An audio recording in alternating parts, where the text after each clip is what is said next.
Idol, wala na kami. Yan na nga ang sinasabi ko sa iyo, puro ka kasi pag-ibig. Lahat na yata ng payo nasabi ko na pero hindi ka rin nakinig. Ngayon, ito na yung payo na dapat sundin mo. Mag-ML ka na lang, alam mo kung bakit?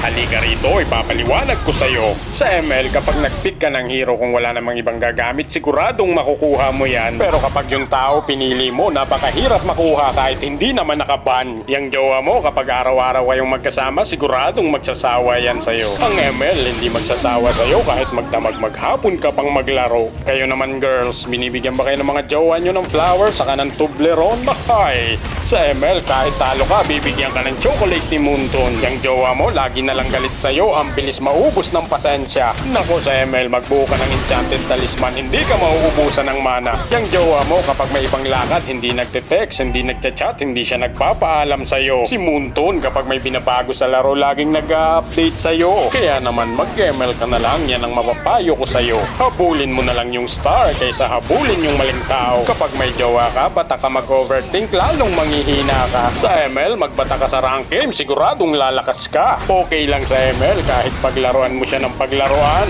Kapag pinaglaruan mo sa ML, hindi ka niya paglalaruan. Pero kapag feelings ng jowa mo ang iyong pinaglaruan, baka paglaruan ka din niya, tapos sa huli, ikaw pa yung masasaktan. Sa ML, napakaraming hero na pwede mong pagpilian. Yung jowa mo na hindi nagbabago ng ugali, yan lang ang pwede mong pagtiyagaan. Yung jowa mo, habang tumatagal, manlalamig na sa'yo. Sa ML, habang tumatagal, mag-iinit ka talaga, pati baterya ng cellphone mo. Kapag nag-aaway kayo ng jowa mo, kung ano-anong matututunan mong masasakit na salita. Sa ML, kapag may masasakit na salita, minumute niya kaagad, hindi niya hayaang makita mo pa. Kapag si jowa mo may bagong kakilala, hindi niya agad pinapaalam sa'yo. Si ML, kapag may bagong hero, kahit hindi pa yan inilalabas, ipapakilala niya agad sa'yo. Sinasabi ko sa'yo, si jowa, magagalit yan kapag iba-iba ang iyong kasama. Siyempre si ML, hindi magagalit kahit ang ginagamit mong hero iba